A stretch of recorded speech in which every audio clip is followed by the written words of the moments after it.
सुरेंद्र पहलवान जी, धरने का 65वां दिन लगातार धरने पर है पूर्व सैनिक, और 20 तारीख को जो आगाज हुआ था, एक शानदार आगाज हुआ था, उसके बाद सरकार ने किन किन बातों पे आपकी कुछ सहमति मिली है या नहीं मिली है, एक बार मांगे बताइए पूरी सारी आप। सबसे पहले मैं आप लोगों का धन्यवाद कर दूं कि सोशल मीडिया जिस तरीके से हमारे मुद्दों को उठा रही है, उसके लिए आप सबका तहे दिल से, हमारी पूरी टीम की तरफ से आपको बहुत बहुत धन्यवाद है कि जो नेशनल मीडिया है वो तो हमारे को कवरेज दे नहीं रही है, लेकिन आप लोगों ने मिलकर जिस तरीके से इस मुद्दे को उठाया है, तो आपका मैं तहे दिल से हाथ जोड़ के शुक्रिया करता हूं। आप लोगों ने हमारे मुद्दों को उठाया और उठा रहे हैं। मैं सुरेंद्र पहलवान हूँ, दिल्ली वेटरन्स का अध्यक्ष हूँ, भारतीय नौसेना से रिटायर हूँ। हमने 20 तारीख से पहले ही, 20 फरवरी से पहले ही इस आंदोलन को आगाज कर दिया था, 14 नवंबर को। उसके बाद 20 फरवरी को हमने इसको प्रदर्शन को बड़ा किया। आप लोगों ने देखा था, काफ़ी हजारों की संख्या में, मतलब आज 65वां दिन हो गया है। सरकार से तरफ से कोई भी नुमाइंदा, संतरी या मंत्री हमारे से बात करने के लिए नहीं आया है। बड़ी खेद है हमें और मायूस हम सरकार की तरफ से। हमारे प्रधानमंत्री साहब बड़े ही राष्ट्रवादी हैं, लेकिन उसके बावजूद भी हमारे इन सैनिकों से मिलने के लिए कोई नहीं आया है और हम अपने धरने पे बैठे हुए हैं। मतलब अभी कोई शुभ संकेत नहीं मिला आपको? कोई शुभ संकेत नहीं मिला है एकदम से। पहलवान जी, आपने ही 20 तारीख को आगाज़ किया था इस मुहिम का और इस धरने का, और वन रैंक वन पेंशन की मांगों को लेकर, लेकिन कहीं ना कहीं जो विसंगतियाँ हैं वो जंतर मंतर पर ही सिमट कर रह गई हैं इन 60-70 दिनों में, और कोई ऑफिशियल का कोई ऐसा बयान नहीं आता है, ना ही कोई राजनीति की तरफ से और ना ही कोई ऑफिशियल अधिकारियों की तरफ से कोई संज्ञान लिया गया है। उस पर क्या कहना चाहेंगे? देखो, 65 दिन हो गए हैं, ये सबको मालूम है। ये नहीं है सरकार के पास बात नहीं पहुंची है, सरकार हिली नहीं है, सरकार हिली हुई है। इस मुद्दे को लेके सरकार में बहुत ही सुखफुगाट है, और अंदर खाते में शनिवार को मीटिंग हुई है, एक हाई लेवल की मीटिंग हुई है वन पेंशन को लेके, ठीक है। तो ये नहीं है सरकार इस पे संज्ञान नहीं ले रही है, लेकिन हमारे यहाँ मिलने के लिए कोई नहीं आया है। बहुत सारे अफसर, और यहाँ नहीं सिमटेगा ये अभी सब्र से बैठे हैं सभी। सब्र का पैमाना भी छलकता है, तो जब वो छलकेगा तो वो अपना स्वाभाविक नेतृत्व की बात करें तो सुरेंद्र पहलवान जी, आपने जिस तरीके से आंदोलन चलाया, स्टार्ट किया, आगाज किया, उसके बाद अफसरों का भी दखल बढ़ा उसमें, और कुछ ऐसे भी संगठन तैयार हो गए जो अफसरों की सह पे काम कर रहे हैं, उनको क्या कहेंगे आप, और जो अपने आप को पूर्व सैनिक कह रहे हैं? देखो, मैं उन सभी सैनिकों के लिए ये मैसेज दूंगा, भगवान उनको सद्बुद्धि दे और वे अपना अच्छा बुरा पहचानने और सोचने की क्षमता दे उनमें। अगर अफसरों ने हमारा भला करना होता तो 2015 में जिस समय लेटर ड्राफ्ट हुआ था, उसी समय हमारे फेवर में वे लेटर ड्राफ्ट करके गवर्नमेंट को भेजा होता।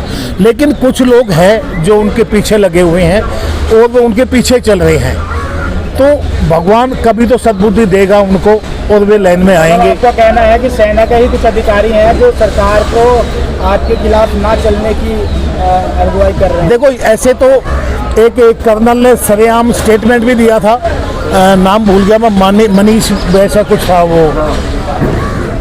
अब भाई जल्दी इस धरने को तोड़ दें, बाई फोर्सली तोड़ने के लिए उन्हें सरकार को अपील की थी। वो क्यों इतने ज़्यादा घबराहट है उनमें, बौखलाहट क्यों है इतनी ज़्यादा, जबकि उस कर्नल ने अपने डिसेबिलिटी पेंशन स्वयं हाई कोर्ट चंडीगढ़ से हारने के बाद सुप्रीम कोर्ट से ली है। वो कर्नल बोल रहा है इस धरने प्रदर्शन को जल्दी से जल्दी तोड़ दिया जाए। तो अफसरों में बौखलाहट बहुत ज़्यादा है, क्योंकि जवान जेसीओ कभी प्रदर्शन में नहीं बैठे थे, हमेशा उनके साथ उनके पीछे चलते थे।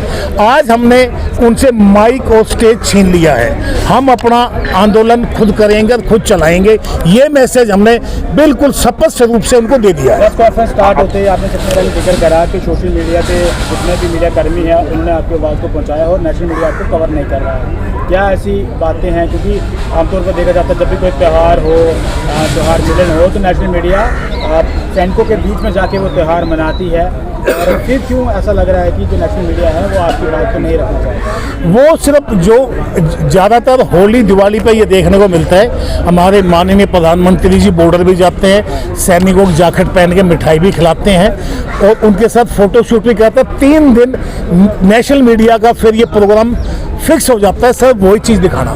सुरेंद्र जी, यहाँ जो बैठे वे भी सैनिक हैं। आज हम रिटायर हुए, कल वे भी रिटायर होंगे जो आज ड्यूटी पे खड़े हैं। बॉर्डर पे वे आज हैं, उससे पहले हम थे। सेवाएं दे चुके हैं ना, इनमें से कई ऐसे पूर्व सैनिक हैं जिन्होंने अपनी छातियों पे गोलियां तक खा रखी हैं, टांगों पे गोलियां खा रखी हैं और देश के लिए लड़ चुके हैं। तो वही आज धरना प्रदर्शन कर रहे हैं। ना ही कोई सरकार का नुमाइंदा उनके पास आ रहा है, ना कि ऑफिशियल अधिकारी आपके पास आ रहा है। कल मैं ऐसे एक सैनिक को लेकर आऊँगा यहाँ जिसकी दोनों टांगें नहीं है। मैं आज मैसेज कर दूंगा, कल वो लाना पड़ेगा, पिक करके लाना पड़ता है वो। सुरेंद्र जी, तो आप देखना। एक बात बताइए, आप जंतर मंतर पे 2 धरने हो रहे हैं। हाँ। सवाल व्यक्तिगत है या फिर सार्वजनिक है, 2 मंच लगे हुए हैं। ये तो सर्वविदित सत्य है कि आपने लगातार इस आंदोलन की अगुवाई की, लेकिन अब जो दूसरे मंच भी लगे हुए हैं, क्या ये इस पे थोड़ा स्पष्टीकरण दीजिए, ये हो क्या रहा है? देखो जी, ये जो मंच है हमारा, हाँ। ये प्रथम मंच है। जब 9 अप्रैल को एक मेरे से बिना सलाह मशवरा इन्होंने एक मीटिंग रख दी थी। अच्छा। जब हमने प्रदर्शन स्टार्ट किया, हाँ। तो मेरे से बिना सलाह मशवरा किए कोई भी मीटिंग वैलिड नहीं होती है। वो सीधी से स्पष्ट बात है। इन्होंने बिना मेरे से कंसल्ट किए और वो मीटिंग रख दी। जब मुझे मालूम पड़ा, क्या लगता है आंदोलन को हाईजैक करने की कोशिश है? हाईजैक करने की 100% कोशिश की गई है। तो जब उस मीटिंग में मैं पहुंचा तो मुझे अंदर नहीं जाने दिया। मीटिंग के अंदर भाई उन्होंने रखी, मेरे को नहीं जाने दिया, कोई बात नहीं। मैं यहाँ आया, अपना राष्ट्रीय संयुक्त मोर्चा गठन किया, नॉमिनेट किया अपने कैप्टन DP यादव, उनको अध्यक्ष नियुक्त किया और पूरी टीम बना दी हमने।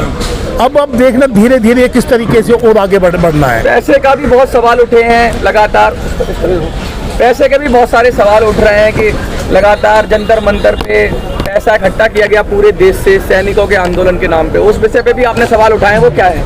जो मुझे 9 तारीख को अंदर नहीं जाने दिया था, वो सबसे बड़ा मेन मुद्दा यही था, क्योंकि 20 फरवरी को जितना भी खर्चा हुआ वो हमने दिल्ली ने कर दिया। पूरे देश से सैनिक आए हैं। दिल्ली मतलब आपके कंधों पे सारा भार था? हमने दिल्ली वालों ने पूरा वो भार उठाया है, ठीक है जी। और इन्होंने पर्ची काटना शुरू कर दिया वहाँ। लेकिन क्या ना, हम भावनाओं से जुड़े हुए थे, सबको सारी चीज़ मालूम नहीं थी, तो लोगों ने पैसा दिया ये करके भाई खर्चा हो रहा है, हम कंट्रीब्यूट करें। लेकिन और उस समय तक उनको ये मालूम नहीं था ये किसी एक इंडिविजुअल संगठन ने खर्चा उठा लिया है। अच्छा। जब वो मालूम पड़ा तो लोग बात धीरे धीरे उसमें, तो उन्होंने 9 अप्रैल को मेरे को इसीलिए अंदर नहीं जाने दिया ताकि मैं इनका किसी प्रकार से विरोध ना हो सके और अपनी मनमर्जी कर चले। क्या फंड की तब तक जो हमारे पास रिपोर्ट आती है 40 से 50 लाख रुपए की पर्ची काटी गई हैं। जब वो काटी गई तो लोगों ने अंदर से सवाल उठाया, बोला भाई जब तुमने पर्ची काटी है, जिन्होंने 20 तारीख को खर्चा किया उनका रिम्बर्स कर दो। कम से कम ये अगर संगठन के पास पैसा है, कल को कोई आंदोलन होता है तो कम से कम दिल्ली खर्च तो करेगी। लेकिन वहीं से गड़बड़ हुई है और ये अपना आपका ये कहना है कि ये धरना अब जो है डिमांडिंग धरना ना रहकर फाइनेंशियल धरना बन चुका था? हमारा डिमांडिंग धरना है, कोई फाइनेंशियल नहीं है। किसी से भाई आए, अगर किसी के पास जाने की टिकट के पैसे भी नहीं होंगे तो हम आपस में करके उसको टिकट के पैसे दे। एक सिंगल नए पैसे का कोई वो नहीं है। उनकी तरफ से फाइनेंशियल होगा, हमारी तरफ से सैनिकों की सेवा के लिए। क्या संदेश देना चाहेंगे सरकार को एक बार फिर आज की प्रेस कॉन्फ्रेंस के माध्यम से? मैं खराब कर रहा है। नेक्स्ट, हाँ नेक्स्ट नेक्स्ट नेक्स्ट एक नेक्स्ट तरीके से बताइए, जो ये 2 फाड़ हो गया है, दो स्टेज लग चुका है और डिमांड आपका एक ही है, ऐसे में क्या नहीं लगता है कि ये जो आंदोलन है वो कहीं ना कहीं विस्तृत हो जाएगा, कहीं ना कहीं कमज़ोर होने की कोशिश हो रही है? ये आज बहुत लोगों को लगता होगा कमज़ोर होगा, 2 स्टेज लग गए, लेकिन इसको हम एक स्टेज पर लेकर आएंगे और 1 या 2 आदमी गंद है हटे और बिल्कुल सब सम्मिलित होगी, क्योंकि वे झूठ है। एक बैग रोजाना 1 बैग झूठ का भर के लाते हैं और यहाँ आके वो झूठ निकाल के फेंकते रहते हैं। झूठ बहुत अच्छी लगती है, हमेशा झूठ अच्छी लगती है, जब सच सामने आएगी तो झूठ कहीं नहीं टिकती है, ये सबको मालूम है। लेकिन ऐसे में जब आपका 2 टेबल हो जाएगा तो 2 टेबल के बीच लोगों का जो विश्वास है, खासतौर पर जब आप सरकार को ये बात जताना चाह रहे हैं, तो उनको ऐसा नहीं लगेगा कि भाई अलग अलग तरीके से हमारे पास में एक ही, जबकि सैनिक वर्ग ही हैं और वो अलग अलग टेबल से हमारे पास में आ रहे हैं, इनमें ही एकजुटता नहीं है, तो कहीं ना कहीं एकजुटता की कमी की वजह से आपका धरना और लंबा नहीं खींचा जा सकता है। जब सरकार बुलाएगी तब एक डेलीगेशन 11 आदमी का एक ही होगा और वो एक ही डेलीगेशन बात करेगा, तो डेलीगेशन कैसे सेट करेंगे? वो सेट हो जाएगा और ये जो 2 गुटों में बैठे हैं ये भी एक हो जाएंगे। आपके हो सकता है इसमें हफ्ता 10 दिन लग जाए, 7-8 दिन लग जाए, उसकी मुहिम चल रही है और वो हफ्ता 10 दिन में एक हो जाएंगे और जो असामाजिक तत्व हैं वे अपने आप भाग छूटेंगे यहाँ से। कुछ लोग तो बहुत शब्दों का भी प्रयोग कर रहे हैं, एक दूसरे के प्रति जयचंद शब्द का इस्तेमाल कर रहे हैं, उनको क्या जवाब देना चाहेंगे आप? देखिए, मेरे लिए आपने देखा होगा, मेरे लिए बहुत गाली दी है कि दिल्ली का सबसे मजबूत, लोगों ने कहा हाथी का पैर है, तो सबसे मजबूत स्तंभ कहते हैं मेरे को दिल्ली के लिए। अब जो कुछ करता है यही करता है, लेकिन मैं करने वाला, जब मेरी और मेरे साथी हैं, सहयोगी हैं, ये मेरे साथ नहीं होंगे तो मैं अकेला क्या करूँगा? तो हम सबको मिलकर एक मजबूत वो बनाया है हमने, गाली भी दी है। एक सवाल है सर, आप लोगों का जो धरना है वो उसमें माना जाता है कि अफसर लोग सरकार को गुमराह करते हैं। आपने भी देश की सेवा की है, अफसर भी देश की सेवा करते हैं, लेकिन ऐसी क्या वजह है कि अफसर लोग, आप लोगों की जो वन रैंक पेंशन है उसमें सरकार को गुमराह कर देते हैं? ऐसी क्या वजह है? देखो, एक सोच है उनकी, वे सोचते हैं अगर इनके पास जितना कम से कम पैसा रहेगा उतने में काम चल जाएगा, लेकिन वे सोचते ज़्यादा हमारे पास खर्चा है, हमारे को पैसा ज़्यादा हो, सिपाहियों की जरूरत नहीं है, वो उनके लिए इतना काफ़ी है, ये उनकी सोच है। भाई कम से कम पैसा नहीं हो जाएगा। आपने भी की है, वो भी कर रहे हैं सब देश की सेवा। ये सरकार ने सोचना चाहिए सबसे ज़्यादा। भाई जब सेवा में एक बराबर है, एक ही माइनस टेम्परेचर में खड़े होकर ड्यूटी करी है, लड़ाई लड़ी है, एक ही माइनस में भी, ठंडी में भी एक ही उसमें खड़े होकर ड्यूटी करी है, तो सरकार का काम हो जाता है वो भेदभाव जो रख दिया उसको खत्म कर। सर, दोहरी लड़ाई है आपकी, एक तरफ तो उनसे लड़ाई है जो अफसर हैं, सरकार से भी लड़ाई तो नहीं कहेंगे लेकिन अपनी मांग है, क्योंकि सरकार ने तो अपना पैसा दे दिया जो देना था, लेकिन उन लोगों से भी लड़ाई है जो इस पूरे आंदोलन के नाम पे पैसा बटोर रहे हैं, उनको क्या कहेंगे? भगवान उनको सद्बुद्धि जल्दी दे, इस पैसे को कलेक्ट करना बंद कर दें। वे अपने ही फौजी भाइयों का पैसा है जिनकी 25 से 30 हज़ार रुपये पेंशन है, उनके 1000-2000 लेकर कहाँ जाएंगे वे? कहाँ जाएंगे वे? जबकि 1000-1000, 2-2 और कुछ उन्हें ज़्यादा भी दिया है।